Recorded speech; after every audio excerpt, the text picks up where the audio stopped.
जी ठीक है, आप शुरू करें। नमस्कार, मैं लक्ष्मी अग्रवाल गाज़ियाबाद उत्तर प्रदेश से। दोस्तों, आजकल एक प्रश्न अक्सर मुझे विचलित करता है। जब से मेरी पुत्री हुई है, लोगों का एक ही सवाल है कि इसका भाई कब आएगा, इसका भाई कब आएगा। लेकिन क्यों?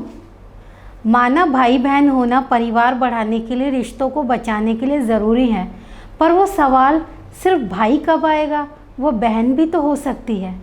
और मैंने सुना नहीं लोगों के मुंह से कि भगवान इसको जल्दी से बहन दे। आजकल जिससे मिलती हूँ लोग यही दुआ करते हैं, या कह लीजिए आशीर्वाद देते हैं, या आपके लिए शुभकामना करते हैं, और सबसे ज़्यादा आपके शुभ चिंतक बनते हैं।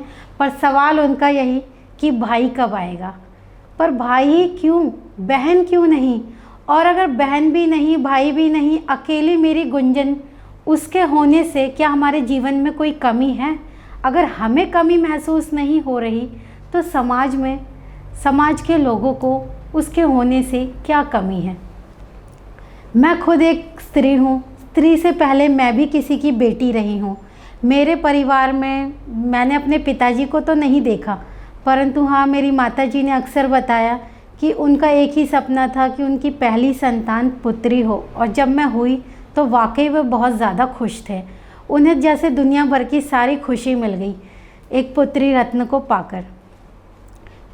कारण यह कि उनके परिवार में 7 पीढ़ी से कोई पुत्री नहीं थी। बहन बुआ की कमी हमेशा उन्हें सालती रही। और जैसे ही मेरा जन्म हुआ, उन्होंने बिना सोचे समझे मेरा नाम लक्ष्मी रख दिया, क्योंकि आखिर उन्हें लक्ष्मी रत्न मिल गया था। अब मैं बात करूं अपनी शिक्षा की। मेरी शिक्षा की आयु होते होते मेरे पिताजी हमारा साथ छोड़ के जा चुके थे। जब मैं 3 वर्ष की थी तभी मेरे पिताजी का देहांत हो गया था। परंतु पढ़ने की ललक मुझ में शायद थी। जब मैं बाकी बच्चों को स्कूल जाते देखती थी तो मेरे मन में भी इच्छा थी कि मैं स्कूल जाऊं। पर परिवार के हालात विपरीत थे। 3 छोटे छोटे भाई बहन थे हम, जिन्हें संभालना, जिनका पालन पोषण करना ही बड़ा मुश्किल काम था। ऐसे में शिक्षा के बारे में सोचना और भी ज़्यादा कठिन था जब घर में किसी का साथ नहीं था। परंतु मेरे मन में जो ललक थी कि मैं पढूं, मैं अपने इस निश्चय पे अटल रही। और मेरी माताजी को ज़्यादा आसपास का पता नहीं था, स्कूल नहीं पता था। एक दिन छुप के मैं अपनी पड़ोस की सहेली के साथ स्कूल चली गई, स्कूल देखाई। अगले दिन अपनी मम्मी को वहाँ लेके गई। वहाँ टीचर मिली मम्मी से, और उनको भी लगा कि हाँ, इसमें ललक है पढ़ने की। उन्होंने मुझे एडमिशन दिलाया और मम्मी से कहा कि आप निश्चिंत रहें, इस लड़की में कुछ करने की क्षमता है, आप इसका एडमिशन कराइए, ये ज़रूर पढ़ेगी। मम्मी ने एडमिशन करा दिया। लेकिन घर आके रिश्तेदार, समाज के लोग सब यही सवाल करते थे कि क्यों इसकी पढ़ाई में अपना दिमाग लगाना, क्यों पैसा खर्च करना, बेटी है, शादी करके दूसरे घर चली जाएगी, और बेटियों को पढ़ाने लिखाने से क्या फ़ायदा। पर मम्मी अटल रही अपने निश्चय पे। उन्होंने कहा नहीं, अगर ये पढ़ना चाहती है तो ये पढ़ेगी, और इसके साथ साथ दूसरी बेटी भी पढ़ेगी। मैं सिर्फ अपने बेटे को नहीं पढ़ाऊँगी, तीनों बच्चों को एक जैसा पढ़ाऊँगी। चाहे बहुत अच्छे महंगे स्कूल में नहीं सही, नॉर्मल स्कूल में सही, पर बेटे और बेटी दोनों की शिक्षा दीक्षा बराबर होगी। और यह इसके पापा का भी सपना था, जो कि मैं ज़रूर पूरा करूँगी। और उन्होंने अपने त्याग, परिश्रम, लगन, सब चीज़ों से मेरा और मेरे पापा का वो सपना पूरा किया। धीरे धीरे पढ़ाई करती रही मैं। स्कूल में हर चीज़ में मैं अव्वल रहती थी, चाहे वह एक्स्ट्रा करिकुलर गतिविधियाँ हो, पढ़ाई लिखाई हो, सब में मैं अव्वल रहती थी। और इस बात की शायद मेरी मम्मी को भी बहुत खुशी होती थी। जब मैं फर्स्ट आती थी तो मेरी मम्मी सारे मोहल्ले में लड्डू बांटती थी और सबको कहती थी, देखा, जिस लड़की को आप पढ़ाने लिखाने से रोकते थे, आज वही हर चीज़ में प्रथम आ रही है। विद्यालय में छात्रवृत्ति योजनाएं भी होती थी, कई तरह की योजनाएं होती थी, जिसमें मेरी टीचर का भी मैं अलग से धन्यवाद देना चाहूँगी। वो मुझे अलग से पढ़ाती थी ताकि मैं जो भी एक्स्ट्रा करिकुलर चीज़ें होती थी उनमें आगे बढ़ूं। और उन्होंने मुझे अलग से पढ़ा के, मुझ पे अलग से मेहनत करके मुझे इस काबिल बनाया कि वह जिस भी प्रतियोगिता में मुझे भेजती थी वहाँ भी मुझे प्रथम स्थान प्राप्त होता था। जिस स्कूल में मैं पढ़ती थी वो 5वीं तक का था।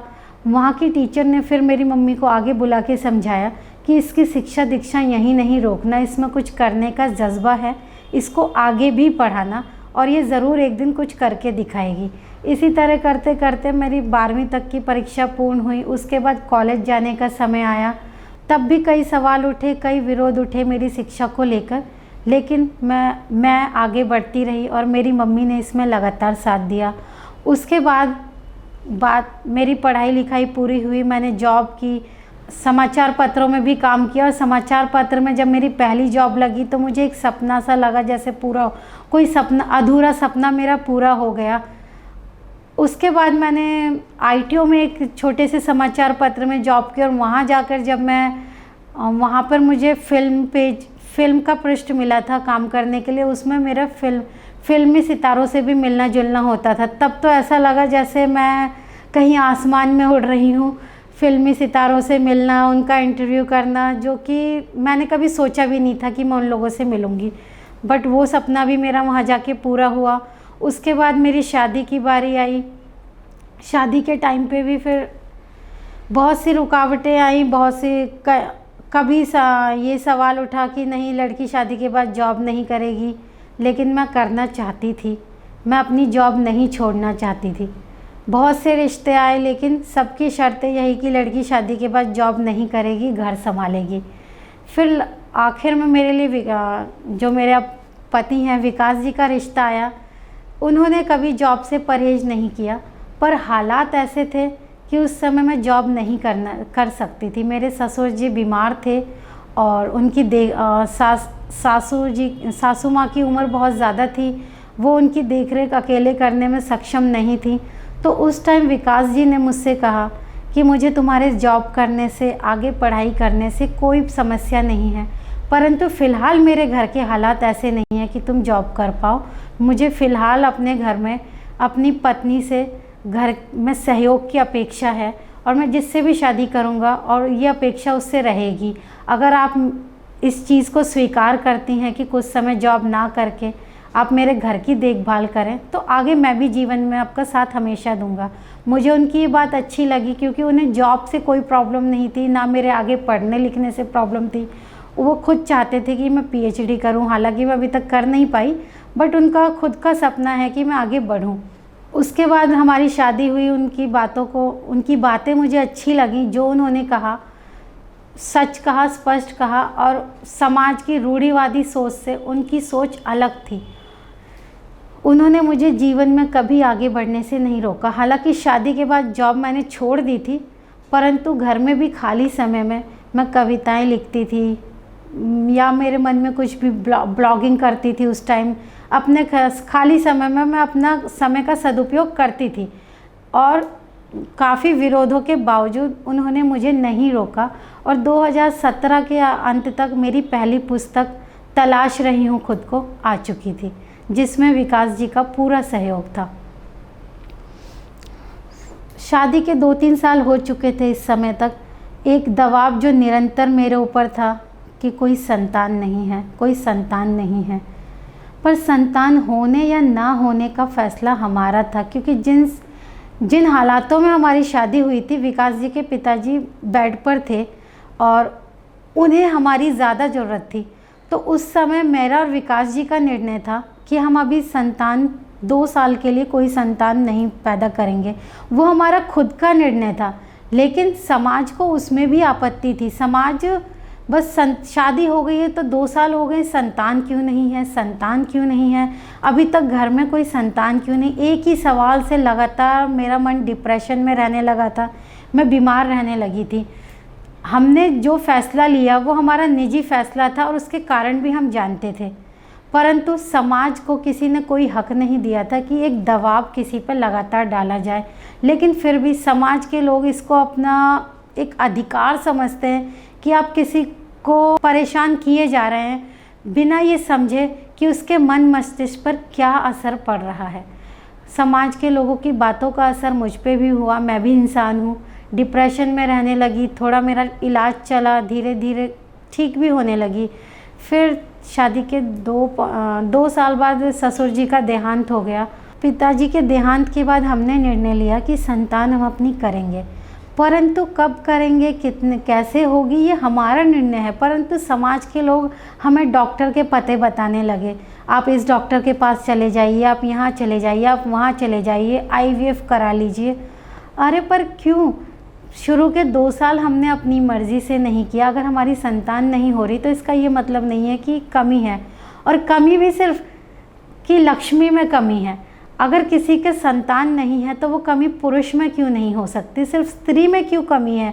सिर्फ लक्ष्मी को बताया जा रहा था कि आप इस डॉक्टर को दिखा लीजिए, आप ये टेस्ट करवा लीजिए, आप ऐसा करवा लीजिए, विकास को क्यों नहीं? हालांकि कमी दोनों में से किसी में नहीं थी, पर सवाल मेरा यहाँ लक्ष्मी या विकास नहीं, यहाँ मेरा सवाल स्त्री और पुरुष का है। अगर किसी को संतान नहीं है तो कमी स्त्री में ही है, इसकी क्या श्योरिटी है? पुरुष में भी कमी हो सकती है, लेकिन हमारा समाज इस बात को कभी स्वीकार नहीं करता। खैर जो भी हो, शादी के 5 साल बाद हमें पुत्री, 5-6 साल बाद पुत्री हुई गुंजन, और गुंजन के होने के बाद भी फिर वही एक चारों तरफ शोर, अरे इतने सालों बाद संतान हुई है, पहली संतान लड़का हो जाती तो अच्छा था, अब पता नहीं इतनी मुश्किल से एक संतान हुई है, दूसरी होगी नहीं होगी, कब होगी, ये लड़का हो जाता तो कितना अच्छा होता, लड़की क्यों हो गई? अरे हमें खुशी है, हमारी संतान हुई, पहली संतान है, चाहे वो पुत्र हो या पुत्री हो, हमारे लिए खुशी का विषय है। तो आप लोग क्यों विलाप कर रहे हैं? अगर लड़का नहीं भी होता या होता है वो बाद की बात है, फ़िलहाल तो उसके होने की खुशी मनाइए। पर उस समय भी समाज में खुशी का अभाव था। गुंजन को पाकर हम जितने खुश थे, समाज में उतना ही दुख बिसराया हुआ था। मेरे आसपास के लोगों को मैंने देखा जिनके पुत्र हो चुका था, उनके ऊपर इस तरह का कोई दबाव नहीं था कि दूसरी संतान कर लीजिए, दूसरी कर लीजिए। मैं सोसाइटी में, हम जहाँ रहते हैं, हम आसपास के लोग जिसके बेटा था, अरे तुम तो दूसरा करो चाहे मत करो, तुम्हें तो कोई ज़रूरत नहीं है, महंगाई के ज़माने में एक ही पाल लो, वो अच्छा है। मेरे आसपास बहुत सारी सहेलियां हैं जिनके एक एक बेटे थे, उनके ऊपर कोई दबाव नहीं इस तरह का। पर मुझे मिलते ही जैसे कोई गेट टुगेदर होता, वहाँ सब लोग कहते, अरे तुम अपना दूसरे बेबी के बारे में सोचो, तुम्हारा तो एक ही बेटी है, दूसरे के बारे में सोचो, दूसरे के बारे में सोचो। ये सवाल मुझे निरंतर परेशान कर रहा था, जबकि आसपास जो लोग ये सवाल उठाने वाले थे उनमें से कई लोग तो ऐसे हैं कि जो इस बुढ़ापे में जब उन्हें अपने संतानों की आवश्यकता है, उनके पास संतान नहीं है, बेटे होके भी उनके साथ नहीं है, कोई विदेशों में है, कोई दूसरे शहर में है, और वो उनको देखने भी नहीं आ रहे हैं।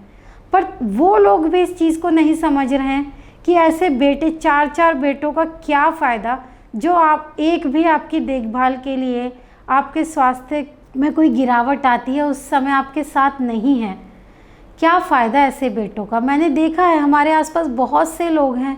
ये सोसाइटी कल्चर जो पनप रहा है, एक कारण ये भी है कि विदेशों में संतानें बस गई हैं जाके, और माँ बाप अकेले यहाँ हैं, बुढ़ापे में यहाँ अकेले, यहाँ बीमार होते हैं, कुछ होते हैं, कोई उनको देखने वाला नहीं है।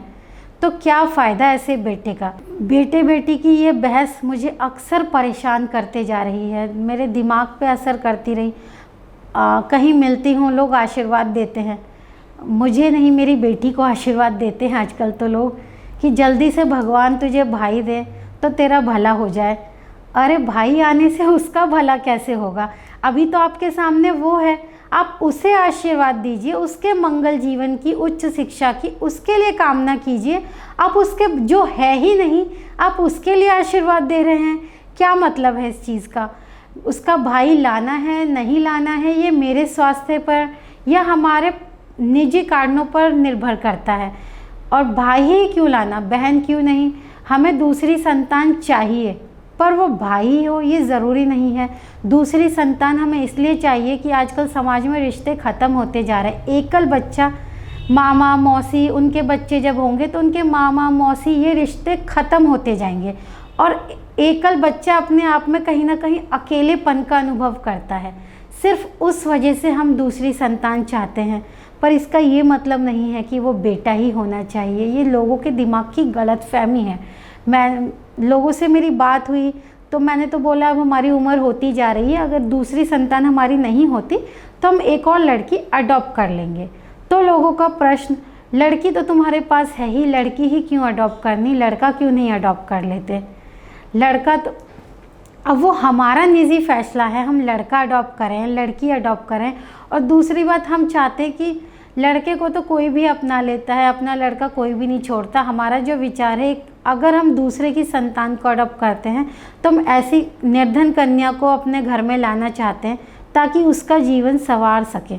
तो यहाँ कोई इस बात का मतलब मेरे ख्याल से बनता नहीं है लड़का लड़की। ये समाज के जो बेकार के प्रश्न हैं, इससे मेरे मन में उलझन होती है। कई बार मन में आता है कि इनको जवाब दे दूं, पर उनकी उम्र या सामाजिक एक ताना बाना ऐसा है कि आप नहीं जवाब दे सकते, या आप जवाब देते हो तो आपको उद्दंड कहा जाता है, आपको फिर घमंडी का तमगा दे दिया जाता है अगर आप अपनी बात रख देते हैं किसी के सामने।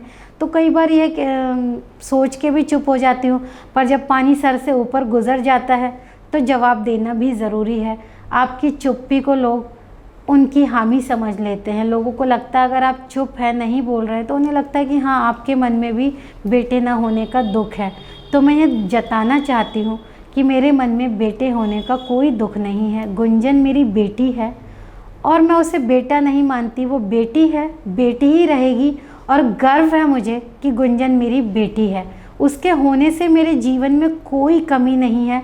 गुंजन के होने के बाद मैंने अपनी कविताओं का एक और संग्रह निकाला, जिसको मैंने अपनी बेटी गुंजन को ही समर्पित किया। पुस्तक का नाम है मेरी गुंजन, जो कि गुंजन के प्रसव काल से लेकर अब तक उसके 2 साल होने तक की यात्रा है। गुंजन के होते हुए मैं ये काव्य संग्रह संकलित कर पाई, यह मेरे लिए बहुत खुशी की बात है। लोग जैसे बात करते हैं कि बच्चे के होने के बाद आप कुछ अचीव नहीं कर सकते, सारा ध्यान बच्चे पे देना पड़ता है, तो मैं इस बात को गलत मानती हूँ। एक बच्चा आपके जीवन में कभी रुकावट नहीं बन सकता। बच्चे के साथ साथ भी अगर आप में कुछ करने की क्षमता है, जज्बा है, तो आप अपने बच्चे के साथ साथ भी जीवन में आगे बढ़ सकते हैं।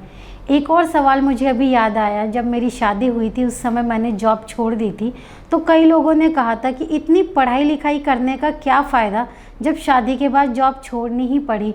कई लोगों ने मेरी मम्मी के आगे सवाल उठाया कि आपने तो इसको पढ़ाया लिखाया था ये सोच के कि ये जीवन में कुछ करेगी, पर अब तो जॉब छोड़ दी। पर मैं यहाँ लोगों का ध्यान दिलाना चाहूँगी कि अगर एक लड़की पढ़ती है तो उसकी पढ़ाई का मकसद सिर्फ जॉब करना नहीं होता। आज अगर मैं पढ़ी लिखी हूँ तो मैं अपने बच्चे की शिक्षा पर ध्यान दे सकती हूँ, घर बैठ के पढ़ाई लिखाई से संबंधित 4 काम कर सकती हूँ, या मेरे पति को कभी काम में मेरी ज़रूरत पड़ती है तो मैं इतनी सक्षम हूँ कि उनके काम में उनकी मदद कर सकूँ, और करती भी हूँ समय समय पर। मान लीजिए कोई फाइल उनकी घर रह गई, अगर मैं पढ़ी लिखी नहीं होती तो मैं वो कैसे पेपर्स पढ़ पाती, या कई बार वो ट्रैवल कर रहे होते हैं, कोई मेल भेजनी है, किसी से कोई बातचीत करनी है, तो वो आज पढ़ाई लिखा ही तो है ना, जिसके दम पे मैं ये सारी चीज़ें कर सकती हूँ। अगर ये सोच है आपके मन में कि पढ़ाई लिखाई के बाद जॉब नहीं करी तो सारी पढ़ाई लिखाई ख़राब है, तो ये भी गलत है। आप एक गृहिणी हैं, पढ़ी लिखी गृहिणी और एक अनपढ़ गृहिणी होने में बहुत फ़र्क होता है। एक पढ़ी लिखी गृहिणी अपने पति को, अपने बच्चों को शिक्षा दीक्षा, जॉब, करियर, हर चीज़ में पूरा सहयोग कर सकती है। अगर आज मैं अभी मेरी गुंजन का स्कूल में भी एडमिशन हो गया है, अगर मैं पढ़ी लिखी नहीं होती तो मैं कैसे पढ़ पाती, समझ पाती कि उसको स्कूल में क्या काम मिल रहा है, उसकी पढ़ाई में मैं उसको कोई हेल्प नहीं कर पाती, अपने पति को कोई सहयोग नहीं कर पाती। तो पढ़े लिखे होना एक कुल नहीं 2 कुल के लिए ज़रूरी है, क्योंकि स्त्री पढ़ के पहले अपने मायके के परिवार में सहयोग करती है, उसके बाद ससुराल में अपने पति, बच्चों, रिश्तेदारों को सहयोग करती है। तो ऐसा भी मानना कि पढ़ लिख कर जॉब करना है, मैं उसे गलत समझती हूँ। आप बिना जॉब करें घर में रह के भी बहुत कुछ अचीव कर सकते हैं। ज़रूरत है तो केवल शिक्षित होने की। इसके बाद मैं बात करूँगी आज जो धर्म संस्कृति के ऊपर। आज हमारे बच्चे जो हैं पाश्चात्य संस्कृति की ओर ज़्यादा अग्रसर हो रहे हैं। एक चकाचौंध, एक चमक, उन्हें एक हर चीज़ आकर्षित कर रही है। कारण ये है हम उन्हें अपनी संस्कृति के बारे में ठीक से समझा नहीं पा रहे हैं। हमारे घर के बच्चे आजकल पूजा पाठ में कोई दिलचस्पी नहीं लेते। तो मेरा मानना है, हम खुद बाहर जाते हैं, ज़्यादातर तीर्थ स्थानों पे हम लोग जाते रहते हैं, तो हमारी प्रायोरिटी ये रहती है कि मैं या विकास जी अकेले ना जाए। कई लोग कहते हैं कि इतने छोटे बच्चे को लेकर क्यों मंदिरों में जा रहे हो, भीड़ होती है, मत जाइए, आप अकेले जाइए। पर हमारी जो प्राथमिकता वो ये है कि हम जहाँ भी जाएं गुंजन को साथ लेके जाएं, अपने धर्म को, अपनी संस्कृति को। चाहे हमारी माँ वैष्णो देवी का मंदिर हो, खाटू सालासर जी हो, कोई भी मंदिर हो, बद्रीनाथ मंदिर हो, देश विदेश में बहुत से मंदिर हैं जहाँ हमारी संस्कृति का रूप देखने को मिलता है। देवीय चमत्कार जो कि सच में है। कई मंदिरों में आपको ऐसे ऐसे चमत्कार देखने को मिलेंगे कि आप हैरान हो जाएंगे। विज्ञान का तर्क भी उसके आगे फेल है। अगर हम ऐसी जगहों पे खुद जाएं, अकेले ही जाएंगे, अपने बच्चे को नहीं लेके जाएंगे, तो वो कैसे उन चीज़ों को समझेगा। अपने बच्चों को धर्म संस्कृति के बारे में समझाने के लिए ज़रूरी नहीं है कि आप मंदिर ही लेके जाएं, दूर दराज के मंदिर लेके जाएं। आप घर में पूजा से शुरुआत कीजिए। आप घर का एक नियम बनाइए कि स्कूल जाने से पहले आप घर में हाथ जोड़ के भगवान के आगे मंदिर में जाएंगे। अगर ज़्यादा आपके पास समय है तो पूजा कीजिए, नहीं समय है तो कम से कम हाथ जोड़ के, सुबह और रात्रि को हाथ जोड़ के ईश्वर का धन्यवाद देना सिखाएं कि हे ईश्वर, आपने जो दिया बहुत अच्छा दिया और मैं इसके लिए आपका शुक्रिया अदा करता हूँ। हमारी गुंजन ही है, हम उसको पूजा करते हैं तो उसके सामने करते हैं ताकि वो देखे। उसके मन में सवाल उठते हैं कि आप ठाकुर जी को क्यों नहलाते हैं, ठाकुर जी को क्यों ऐसे करते हैं, आप उनका जन्माष्टमी पे उनका झूला बनाते हैं। ये चीज़ें वो आज से देख रही है तो इनके महत्व को समझ रही है। हमारे 30 त्यौहार कुछ भी निरर्थक नहीं है। हर त्यौहार के पीछे सार्थक वैज्ञानिक महत्व है। स्वयं विज्ञान की कसौटियों पे हमारे 30 त्यौहार खड़े उतरते हैं। उपवास अगर आप करते हैं तो उपवास का केवल धार्मिक महत्व नहीं है, उससे आपकी शारीरिक शुद्धि भी होती है। आज जैसे जंक फूड का चलन चढ़ा हुआ है, इसमें अगर आप एक दिन उपवास रखते हैं तो आपके शरीर को भी अच्छा महसूस होता है और आप कई बीमारियों से दूर रह के निरोगी रहते हैं। और इन सब चीज़ों को करते टाइम हमारी कोशिश रहती है कि गुंजन वहाँ रहे। हम गुंजन के सामने वो सब कुछ करना चाहते हैं। जो ब्रेन वॉश का आजकल चला है, अगर गुंजन को अपनी संस्कृति का, अपने धर्म का महत्व पता है, उसकी वास्तविकता पता है, तो वो जल्दी उन चीज़ों से भ्रमित या आकर्षित नहीं होगी। गुंजन को एक चीज़ का और बहुत ज़्यादा शौक़ है, उसे गौशाला जाने का बहुत शौक़ है और ये एक बहुत अच्छी आदत है। वो जब भी गौशाला जाती है गायों को अपने हाथ से चारा खिलाती है और बहुत खुश होती है। और अगर हम भूल भी जाते हैं ना तो बीच बीच में वो खुद याद दिलाती है कि मम्मी पापा गायों को खाना खिलाने चलते हैं, वो भूखी होंगी।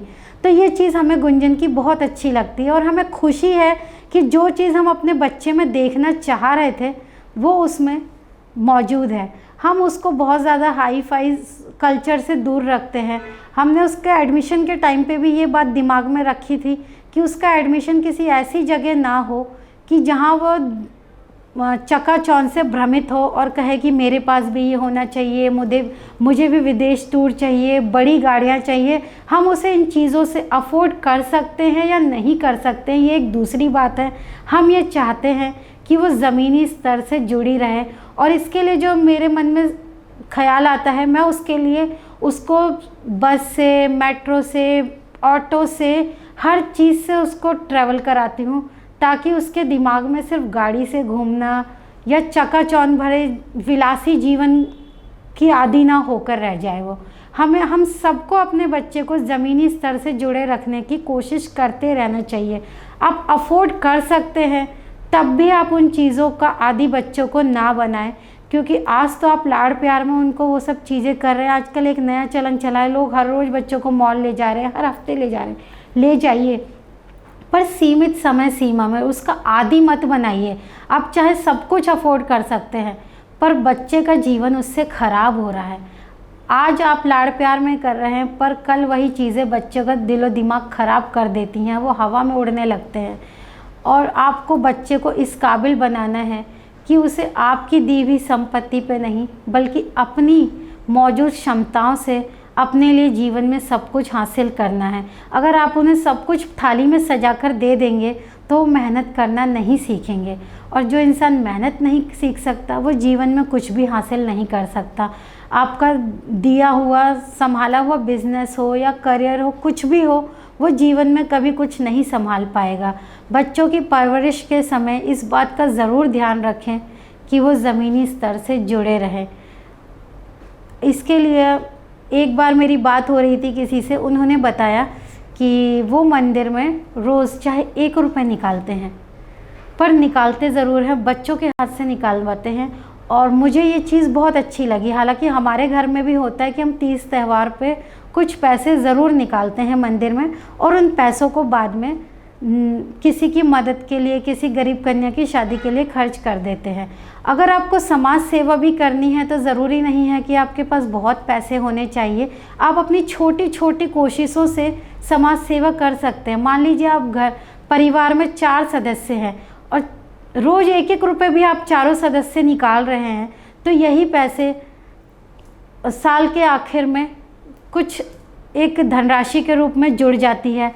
और 30 त्योहारों पे आप ज़्यादा भी निकाल सकते हैं। कई लोगों को मैंने देखा है वो अपनी सैलरी का एक हिस्सा निकालते हैं और उसको बाद में, ये छोटे छोटे तरीके हैं जिनसे आप बहुत ज़्यादा धनी ना होते हुए भी समाज के लिए कुछ कर सकते हैं। मान लीजिए आप अपने आसपास किसी निर्धन को देखते हैं, कभी उसकी ज़रूरत की कोई चीज़ दिला दी, कभी उसको शिक्षा के लिए किसी बच्चे को पुस्तकें दिला दी, स्कूल यूनिफॉर्म दिला दी, किसी को कपड़े दिला दिए, ठंड के मौसम में आपने कंबल दे दिए। ये सारी चीज़ें आपको समाज सेवा भी करवा सकती हैं और आपका ज़्यादा धन भी खर्च नहीं होगा।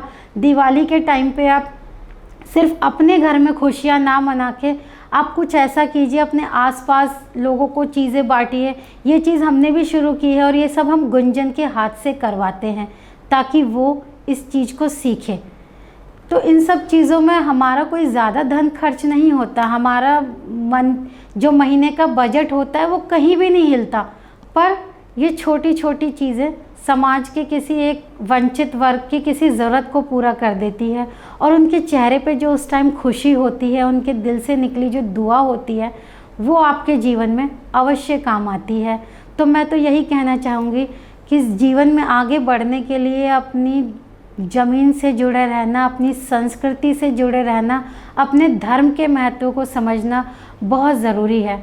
और साथ के साथ हमें अपनी सोच को भी बदलना पड़ेगा। स्त्री पुरुष ये सारी सोच जो रूढ़िवादी पुरानी सोच चलती आ रही है उसको बदलना होगा। रिश्तों में सामंजस्य बनाना होगा।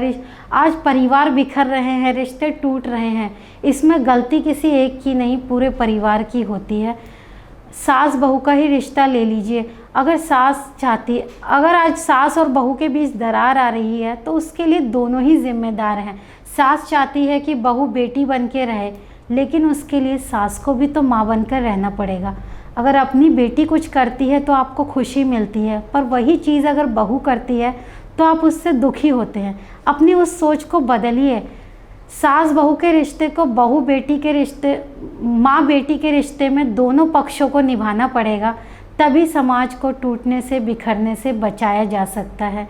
और अपने धर्म को, अपने समाज को बचाए रखने के लिए सबसे ज़्यादा ज़रूरत है अपने बिखरते परिवार को बचाना, अपने रिश्तों को संजो के रखना। और इसमें किसी एक को नहीं, सबको, सभी उस माला के पुष्प हैं, सभी आपस में जुड़ के रहेंगे तभी वो माला बंध के पिरो के रह सकती है। अगर एक एक पुष्प भी बिखर के गिरता गया तो माला को टूटते समय नहीं लगेगा। इसलिए मैं यही कहूँगी, एक परिवार को संजोने में एक स्त्री ही भूमिका निभा सकती है सबसे महत्वपूर्ण। अगर आप शिक्षित हैं, पढ़ी लिखी हैं, तो अपनी शिक्षा का इस्तेमाल समझदारी से कीजिए। अपने रिश्तों को बिखरने से बचाने में कीजिए। मान लीजिए आपकी किसी हरकत से किसी को ठेस पहुंचती है तो आप उन चीज़ों को अपने अंदर भी सुधार लाइए। और सबसे ज़रूरी बात है आपस में बातें करना। आज का जो समय है, अगर आप किसी से आहत हुए हैं तो आप उस बात को मन में लेके बैठ जाते हैं। आप आपस में आप उस चीज़ को उसकी जगह बैठ के सुलझाइए। मुझे आपकी ये बात गलत लगी, अगर आप इसकी जगह ऐसे करते तो मुझे ज़्यादा खुशी होती, या मुझसे भी ये गलती हुई है। आपस में बैठ के चीज़ों को सुलझाने से चीज़ें बहुत आसान हो जाएंगी और बात ना करने से मन में कड़वाहट ही कड़वाहट बढ़ती जाएगी, जिसका परिणाम रिश्तों का बिखरना, टूटना, और वो किसी के लिए भी अच्छा नहीं है। तो अंत में मैं यही कहना चाहूँगी कि जैसे आप सबके जीवन में भी, आप सबके आसपास भी देखने मिलता होगा कि किसी की बेटी है, तो मैं आप सबसे निवेदन करूँगी कि उस बेटी को आशीर्वाद दीजिए, उस बेटी को पनपने के लिए, शिक्षित होने के लिए आगे बढ़ाइए। आप उसको ये आशीर्वाद मत दीजिए कि तेरा भाई हो जाए तो तेरा भला हो जाए। उसका भला उसके भाई के बिना भी हो रहा है, उसका भला उसके माता पिता सोच लेंगे। आप समाज के ठेकेदार बनकर ये डिसाइड मत कीजिए कि किसका किस चीज़ से भला होगा। संतान, दूसरी संतान करनी है नहीं करना है, पुत्र है नहीं है, ये पति पत्नी का निजी फैसला है और ये उन पे ही छोड़ दीजिए। आप सबसे यही मेरा अनुरोध है। आशा करती हूँ आप सब मेरी बातों से सहमत होंगे, और कोई बात किसी को बुरी लगी हो तो उसके लिए क्षमा प्रार्थी हूँ। धन्यवाद।